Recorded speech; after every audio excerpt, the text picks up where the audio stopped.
नमस्कार, आप देख रहे हैं महुआ खबर और मैं हूं आपके साथ सचिन आर राठौर। आप देख रहे हैं हमारा न्यूज बुलेटिन। इसमें हम आपको बताएंगे बिहार और झारखंड की अभी तक की तमाम बड़ी खबरें। आगे बढ़ते हैं खबरों की तरफ और खबर आ रही है कि बिहार के एनकाउंटर को लेकर अब जारी राजनीतिक बहस के बीच केंद्रीय मंत्री जीतन राम मांझी ने बड़ा ऐलान कर दिया। उन्होंने कहा कि 5 जुलाई को आरा के जगदीशपुर में बहुजन महासभा का आयोजन किया जाएगा। इस कार्यक्रम में बड़ी संख्या में लोगों की भागीदारी की उम्मीद जताई जा रही है। जीतन राम मांझी पहले भी हालिया एनकाउंटर को लेकर अपना पक्ष स्पष्ट कर चुके हैं। उन्होंने एनकाउंटर को सही ठहराते हुए कहा था कि जो कार्रवाई हुई वो ठीक हुई है।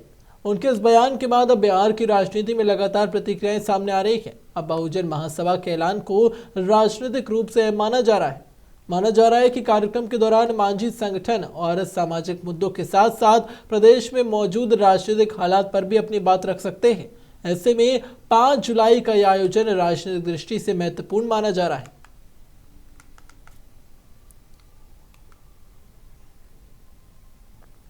पटना स्थित सदाकत आश्रम में कांग्रेस की ओर से सिविल समारोह का आयोजन किया गया, जिसमें संगठन विस्तार और कार्यकर्ताओं को पार्टी से जोड़ने पर विशेष जोर दिया गया। कार्यक्रम के दौरान नेताओं ने कहा कि कांग्रेस लगातार सदस्यता अभियान चला रही है और जो कार्यकर्ता 200 नए लोगों को पार्टी से जोड़ेंगे उन्हें जिले या प्रखंड अध्यक्ष जैसी संगठनात्मक जिम्मेदारी दी जाएगी। पार्टी का कहना है कि इस अभियान का उद्देश्य बूथ स्तर तक संगठन को मजबूत करना है। इस अवसर पर कांग्रेस के प्रदेश अध्यक्ष राजेश राम ने 11 जुलाई को होने वाले बड़े आंदोलन को जानकारी दी और कहा कि वरिष्ठ नेता राहुल गांधी पटना पहुंचकर महाआंदोलन में शामिल होने वाले हैं। उन्होंने कहा कि इस आंदोलन के माध्यम से युवाओं से जुड़े मुद्दों और उनकी मांगों को सरकार के सामने मजबूती से उठाया जाएगा। वहीं पर बिहार के स्वास्थ्य मंत्री मंगल पांडे के बजाय वहां पर पूछे गए सवाल, आपको बता दें, उन पर स्वास्थ्य मंत्री निषाद कुमार को लेकर राजेश राम ने कहा कि वो अच्छा काम करें और आगे भी स्वास्थ्य व्यवस्था को और बेहतर बनाने की दिशा में प्रभावी कदम उठाएं। बिहार के कैमूर जिले के मोहनिया प्रखंड के उसरी पंचायत में आयोजित पंचायत विकास दिवस कार्यक्रम में राज्य सरकार के मंत्री संजय कुमार सिंह यानी कि संजय टाइगर ने विपक्ष पर जमकर निशाना साधा। उन्होंने कहा कि मुख्यमंत्री सम्राट चौधरी किसी की कृपा से नहीं है बल्कि जनता के आशीर्वाद से इस पद पर बैठे हैं। उन्होंने नेता प्रतिपक्ष तेजस्वी यादव पर तंज कसते हुए कहा कि जिन्हें जनता ने बार बार नकार दिया उनकी अपनी राजनीतिक स्थिति भी कमजोर है। मंत्री ने पंचायती राज व्यवस्था को ग्रामीण विकास की रीढ़ बता दिया और कहा कि गांव के विकास के बिना राज्य और देश की प्रगति संभव नहीं हो सकती। उन्होंने प्रधानमंत्री के 2027 तक विकसित भारत के लक्ष्य की जिक्र किया। पेपर लीक मामले पर बोलते हुए उन्होंने कहा कि सरकार ने फिर से परीक्षा सफलतापूर्वक कराई है और मामले की जांच लगातार जारी है। वहीं पर एक एनकाउंटर मामले पर उन्होंने कहा कि दोषियों को किसी भी कीमत पर बख्शा नहीं जाएगा और न्यायिक जांच लगातार जारी है। देखिए, पंचायती राज की परिकल्पना भी यही सोचकर की गई थी।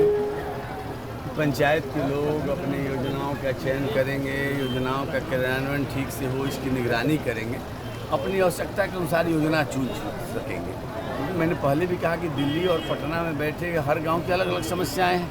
जो कुछ समस्याएं हैं कि जो हर गांव में कॉमन है, हर पंचायत में कॉमन है, लेकिन इसके इतर भी अलग अलग समस्याएँ हैं, अलग अलग प्राथमिकताएँ हैं।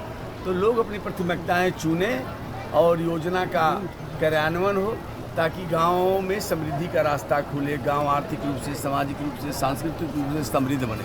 जब एक एक पंचायत समृद्ध बनेगा, जिला समृद्ध बनेगा, जब जिला समृद्ध बनेगा तो राज्य समृद्ध बनेगा। और जो प्रधानमंत्री जी का सपना है 2047 तक भारत को विकसित राष्ट्र बनाना है, ये तभी संभव है जब हर राज्य विकसित होंगे। और उस कड़ी में एक छोटा सा प्रयास है और ऐसे छोटे। भागलपुर के सदर अस्पताल में पल्स पोलियो अभियान की शुरुआत जिलाधिकारी अलंकृता पांडे ने की। इस दौरान डीएम ने खुद कई बच्चों को पोलियो की खुराक पिलाकर अभियान का शुभारंभ किया और लोगों को जागरूक भी किया। उन्होंने कहा कि 5 वर्ष से कम उम्र के सभी बच्चों को पोलियो की दवा जरूर पिलानी चाहिए ताकि उन्हें इस गंभीर बीमारी से सुरक्षित रखा जा सके। डीएम ने बताया कि अभियान आज से 2 जुलाई तक चलाया जाएगा। इसके तहत स्वास्थ्य विभाग की टीमें घर घर जाकर बच्चों को पोलियो की खुराक देंगी। उन्होंने कहा कि अगर किसी घर तक स्वास्थ्यकर्मी नहीं पहुंच पाते तो वो लोग 24 घंटे सक्रिय कंट्रोल रूम में संपर्क कर सकते हैं। इस मौके पर civil surgeon doctor Ashok Kumar, सदर अस्पताल प्रभारी डॉक्टर राजू और साथ ही अस्पताल प्रबंधक आशुतोष कुमार सहित कई अधिकारी भी मौजूद दिखे। प्रशासन ने लोगों से अभियान को सफल बनाने की भी अपील की। भागलपुर के जगदीशपुर प्रखंड के सैनो मजा स्थित सरकारी गैरमजरुआ भतोखर पोखरा के लेकर बड़ा विवाद सामने आया है।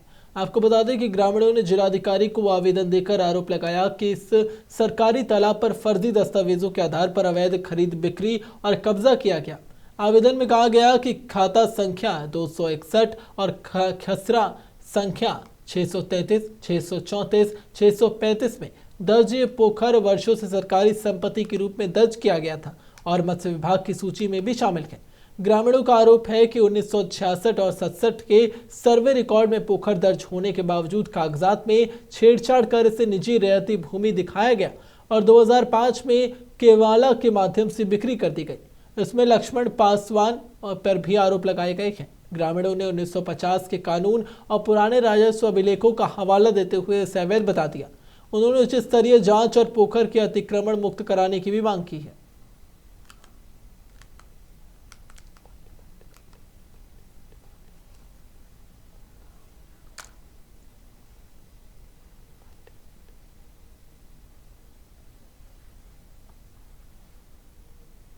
ये जो है कि खतियान के साथ छेड़छाड़ कर जो है कि खाता चेंज कर, पहले खाता 261 के अंतर्गत आता था और खेसरा 34 और 35, 634 और 635 जो कि सरकारी तालाब है। वर्तमान में स्वरूप भी जो है वहाँ का सरकारी तालाब है और 1905 के खतियान में भी जो है गैर मजरूआ खतियान है और सरकारी तालाब उसमें दिया हुआ है। इसके बावजूद भी 184 को निर्मित किया गया है खतियान में। अभिलेखागार से जब खेसरा निर्देशक को देखते हैं तो उसमें साफ साफ लिखा हुआ है 261 खाता के अंतर्गत 633, 634 और 635 आता है। हम लोगों का मांग है जैसे पुनः 1905 से वो किस्म पोखर था, अभी तक उनको किया जाए, चूँकि वो तालाब से अभी भी पोखर ही है। अभी क्या कार्य किया जा रहा है? भूमाफिया द्वारा पहले उसका बांध को जो है न काट कर वो लोग मिलाना चाह रहा है, फिर किसी दिन वो रुक जाता है 6 महीना 4 महीना, और फिर किसी प्लॉटर को बिचौलिया को गांव में मिला लिया और उसके बाद उस पर अतिक्रमण किया जाता है। ये भागलपुर के सबौर अंचल कार्यालय में आयोजित जनता दरबार शिविर में जमीन विवाद को लेकर जमकर हंगामा किया गया। मसाड़ गांव से जुड़े इस मामले में एक व्यक्ति ने शिविर के दौरान सरकारी काम में बाधा डालते हुए विवाद खड़ा कर दिया। जानकारी के अनुसार ये विवाद पड़ोस की एक महिला की जमीन से संबंधित था, जिनके पति का निधन हो चुका है और महिला अपनी शिकायत लेकर जनता दरबार में पहुंची थी, लेकिन संबंधित व्यक्ति वहां अपना दावा जताने लगा और साथ ही हंगामा करने लगा। स्थिति बिगड़ते देख सबौर थानेदार बिट्टू कुमार कमल ने मौके पर हस्तक्षेप किया और हंगामा कर रहे व्यक्ति को पुलिस वाहन में थाने भेज दिया। अंचलाधिकारी सौरभ कुमार ने बताया कि आरोपी किसी की बात सुनने को तैयार नहीं था और लगातार विवाद कर रहा था। उन्होंने कहा कि पूरी तरह से जमीन विवाद का मामला है और मामले की आगे जांच लगातार की जा रही है। प्रशासन ने स्पष्ट किया कि सरकारी कार्य में बाधा डालने वालों पर जरूरी कार्रवाई जरूर की जाएगी।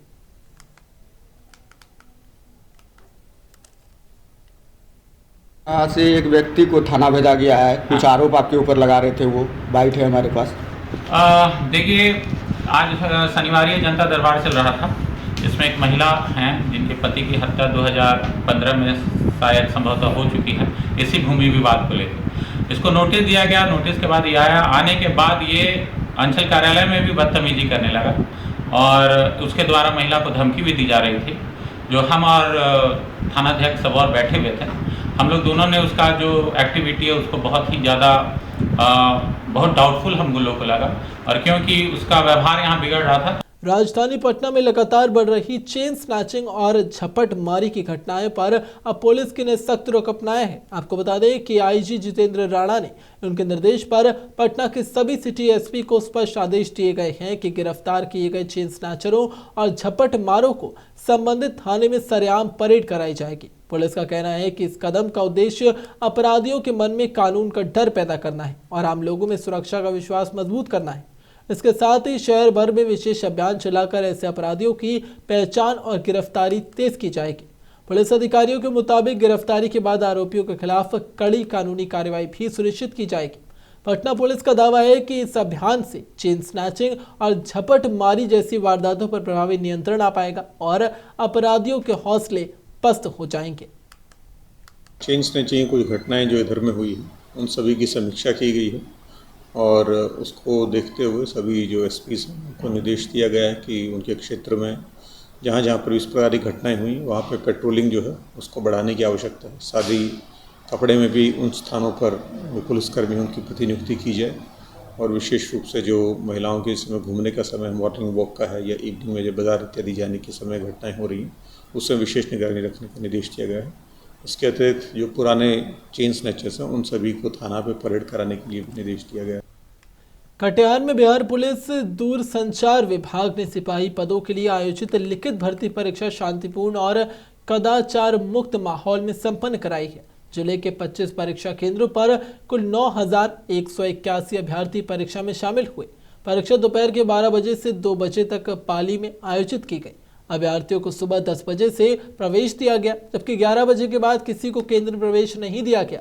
परीक्षा की पारदर्शिता बनाए रखने के लिए सभी केंद्रों पर जैमर, सीसीटीवी कैमरे, वीडियोग्राफी और बायोमेट्रिक का सत्यापन की व्यवस्था की गई थी।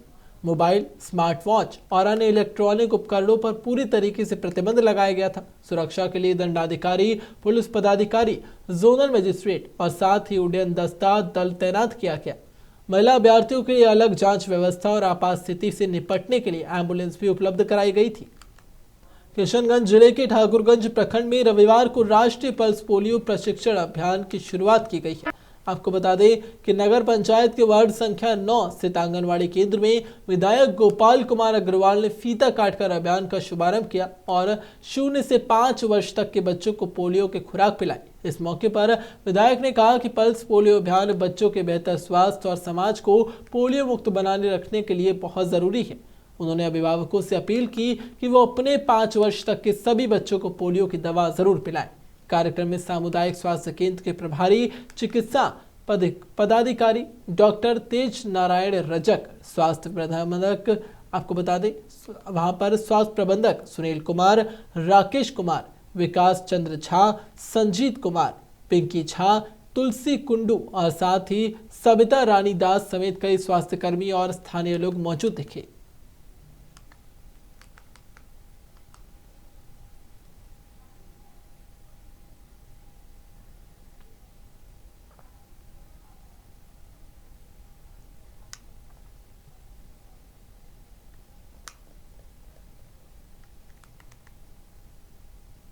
खबरों का सिलसिला यूं ही जारी रहेगा, लेकिन अभी के लिए इतना ही। देखते रहिए महुआ खबर।